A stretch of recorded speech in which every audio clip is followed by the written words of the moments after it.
สบายดีทุกท่านมื้อนี้ข้าพเจ้าสิมารีวิวเส้นทางเจ้าอนุตัดใส่ถนนลานสร้างออกทางคูเวียงแล้วก็ไปที่ถนน23สิงหา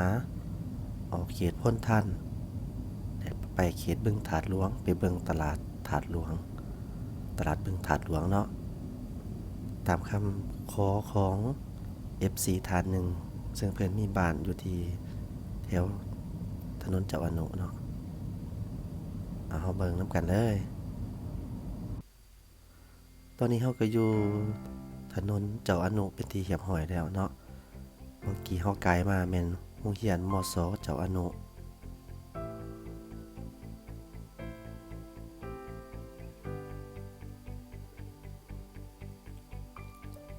อันนี้แม่น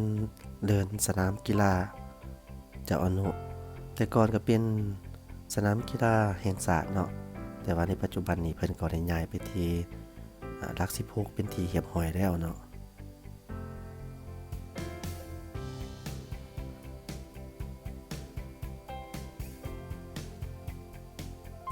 คือเก่าเนาะเส้นทางก็ยังคงเงียบเหงายอดงานพาหนะบ่ทันมีการสัญจรหลายปานใดเนาะถ้าเปรียบเทียบใส่ระยะผ่านมาช่วงที่บ่มีพายุเกิดขึ้น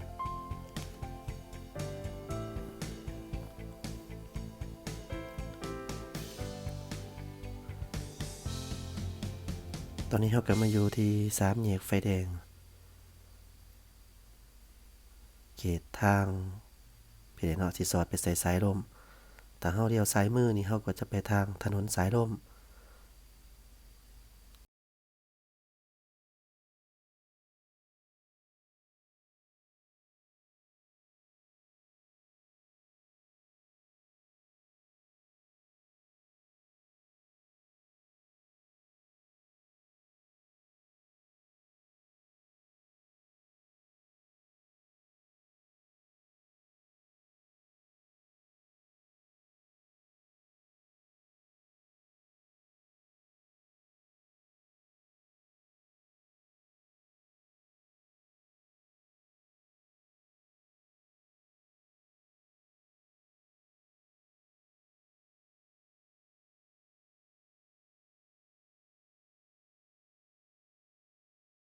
มาฮอด4แยกไฟแดงเนาะซึ่งว่ามีจุดเชื่อมต่อหลายเส้นทางด้วยกันเนาะถ้าเฮาเลี้ยวซ้ายมือนี้เฮาก็จะออกไปทางประตูซ้ายที่ท่านเห็นอยู่หั่นแม่นตลาดเช้าเนาะถ้าเฮาเลี้ยวขวามือแม่นเฮาจะออกไปทางหอคำ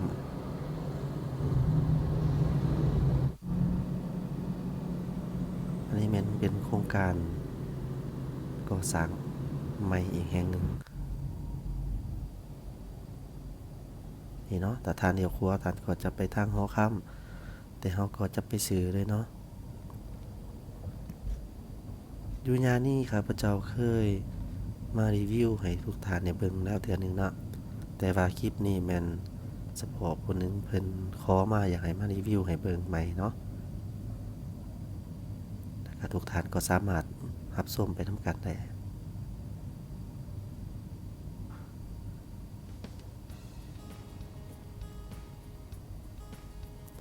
อยู่เขตยามนี้แม่นเป็นย่านเศรษฐกิจหรือว่าเฮาสามารถฮ้องได้ว่าเป็นย่าน CBD เนาะก็คือ Central Business District นั่นเองเนาะซึ่งว่ามีเขตการก่อสร้างการค้าการขายถือว่าค่อนข้างว่าใหญ่อยู่ที่นครหลวงเวียงจันทน์แม่นอยู่เขตย่านนี้เนาะ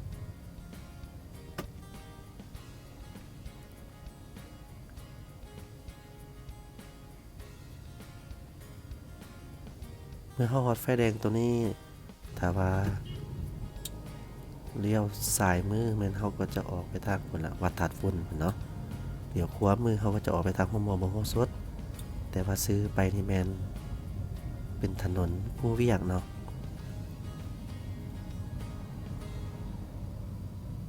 เขตนี้แม่นแออัดไปด้วยผู้คนและยานพาหนะเนาะเพราะว่าเป็นย่านธุรกิจ แล้วก็มีสถานีรถเมล์นครหลวงอยู่ที่จุดแห่งนี้เนาะเพราะว่าเป็นรถเมล์ที่ว่าตั้งติดแคมทางก็ได้เฮ็ดให้การสัญจรค่อนข้างแออัดเพราะว่าตัวสถานีเพิ่นสร้างก็โดนเติบแล้วแต่ว่าบ่ทันรู้ว่าย้อนสาเหตุหยังจึงล่าช้าเนาะ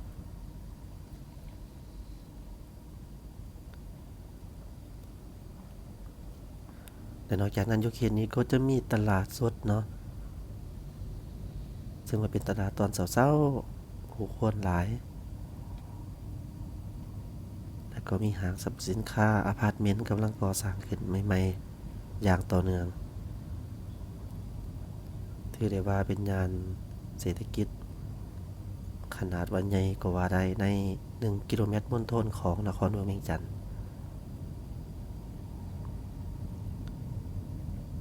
อยู่เขตนี้ก็มีห้างสรรพสินค้าเนาะบ่ว่าจะเป็นเวียงจันทน์เซ็นเตอร์ World Trade Center ตัวที่มีพักซันนั่นเองเนาะ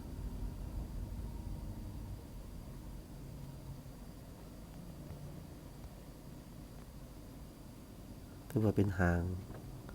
ค่อนข้างว่าใหญ่สุดอยู่ที่นครหลวงเวียงจันทน์เนาะ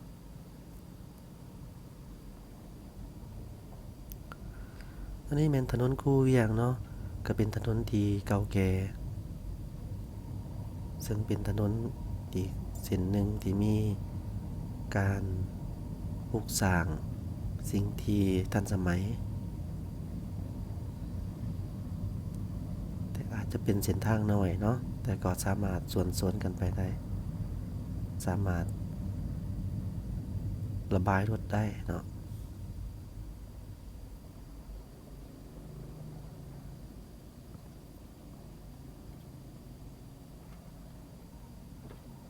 อันนี้เป็นห้างสรรพสินค้านอนอยู่ในโครงการ World Trade Center เนาะก็เป็นโครงการที่ค่อนข้างครบวงจร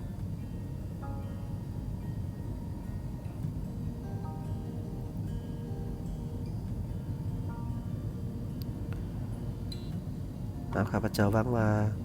ผู้ที่เพิ่นขอให้มารีวิวถนนเส้นนี้เนาะสายนี้คงจะได้เห็นน่ะเนาะถ้าได้เห็นแล้วก็ช่วยคอมเมนต์หน่อยเด้อว่าเป็นจั่งใดแล้วช่วงนี้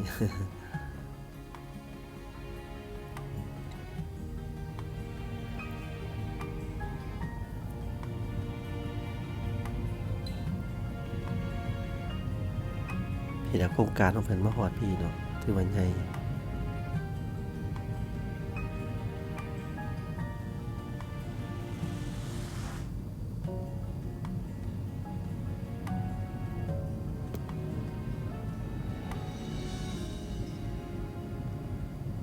ท่านสังเกตเห็นได้บ่ว่าถนนคูเวียงนี่สังเกตเห็นมีแต่ต้นไม้ใหญ่ๆเนาะค่อนข้างว่าใหญ่แล้วก็รวนนานพอสมควรเนาะถ้าเราซื้อไปเรื่อยเนาะก็ยังแม่นถนนคูเวียงจนเพิ่นน่ะสิไปตัดใส่ถนนท่าเรือเนาะแต่ข้าพเจ้าจะเลี้ยวซ้ายเพื่อว่าจะไปถนน23สิงหานั่นเองเนาะ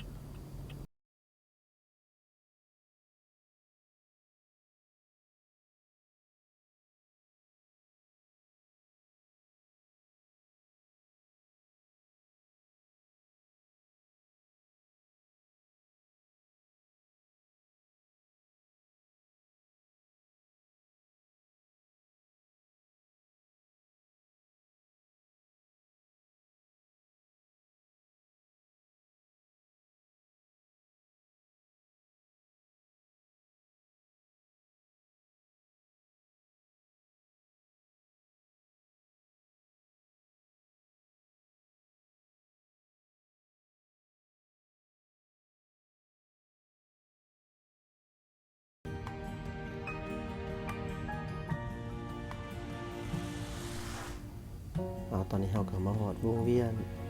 ถ้าเลี้ยวซ้ายแม่นเราจะออกไปทางถนนดงปลาร้าเนาะแต่เราเลี้ยวขวานั่นก็คือจะมาใส่ถนน23สิงหา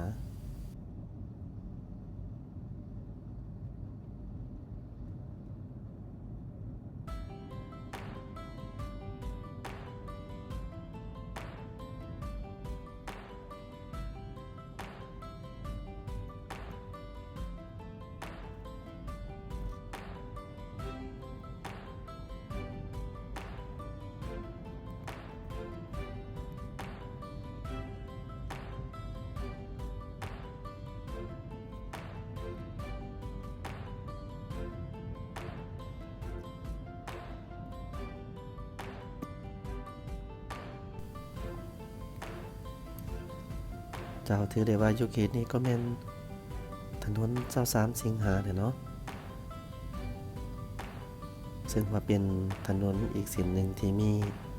สวนสาธารณะให้ผู้คนได้มานั่งเล่นพักผ่อนหย่อนใจเนาะถนนเส้นนี้แม่นจะไปถึงพุ่นน่ะเนาะถนนพลทันเนาะ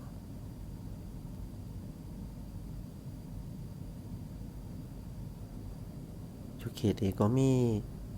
วิทยาลัยที่ค่อนข้างมีชื่อเสียงเนาะ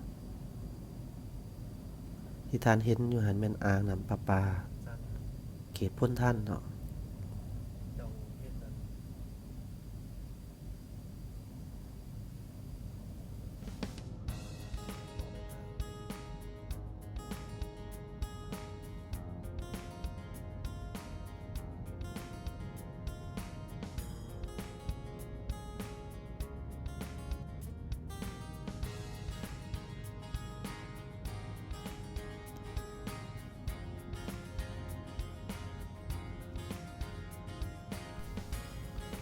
ตอนนี้เราก็มาหอดวงเวียนพ้นท่านเนาะ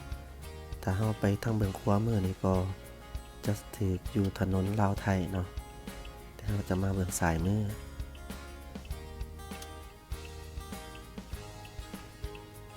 ประสงค์ของข้าพเจ้าแม่นจะไปที่เขตบึงถัดหลวงแล้วก็จะไปเบิ่งตลาดบึงถาดหลวงเนาะซึ่งว่าเป็นตลาดที่เฮ็ดใหม่มันจะเฮ็ดเป็นตลาดสด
อันนี้เราจะซื้อไปเลยเนาะเพื่อว่าเราจะเข้าม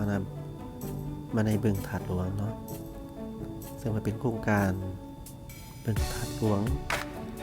ที่เป็นโครงการใหญ่ทุกทานคงหับสาดีเนาะก็มีหลายคนมารีวิวแล้วรวมทั้งข้าพเจ้าพร้อมเนาะแต่ข้าพเจ้ายังบ่ทันได้มาอัปเดตมาให้ทุกท่านในเบื้องตืมว่าตอนนี้เพิ่นกำลังมีการก่อสร้างสถานที่แห่งใหม่อยู่ในเขตนี้เนาะเพื่อน่าสิเข้ามารีวิวให้ท่านในเบิ่งแต่ตอนนี้เราจะไปที่ตลาดบึงถาดหลวงก่อนเนาะ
ตอนนี้เราก็มาฮอด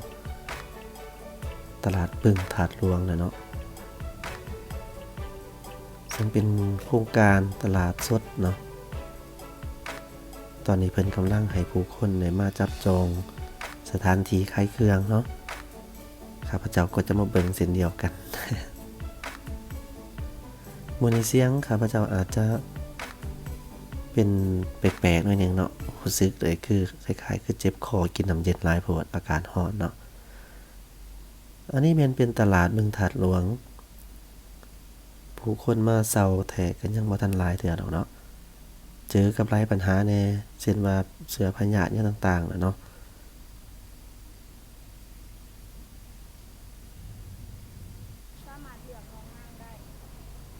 ถือได้ว่าเป็นตลาดค่อนข้างกว้างเนาะในดินค่อนข้างกว้างเพิ่นมีแผนจะขายทั้งเว้นทั้งคืนเนาะตลาดแห่งนี้ตอนกลางคืนก็เป็นตลาดมืดตลาดบึงถาดหลวงก็เนาะอยู่ในโครงการก่อสร้างบึงถาดหลวงเนาะเมืองใหม่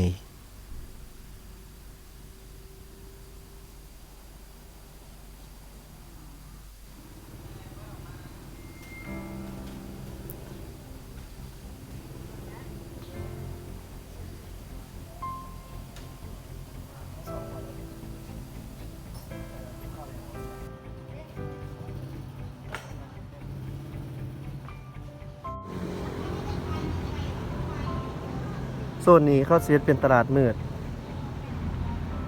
ปัจจุบันนี่ก็มีคนมาขายแล้วเนาะตอนกลางคืนก็แม่นมีคนเขามาขายตลาดบึงถาดหลวงใครมีโอกาสได้มาทางนี้ก็มาแวะมาชมมาใส่มาซื้อได้เด้อเครื่องของมาเที่ยวเนาะตอนนี้ข้าพเจ้าก็กำลังออกมานอกแล้วเนาะสิมาคำสวัสดิ์สำหรับคลิปนี้ข้าพเจ้ากะสิขอโชว์เพียงตอนนี้ก่อนเนาะต้องขอบใจน้ำทุกทานในหลายที่ให้เกียรติในการรับชมโดยดีตลอดมาเนาะขอบ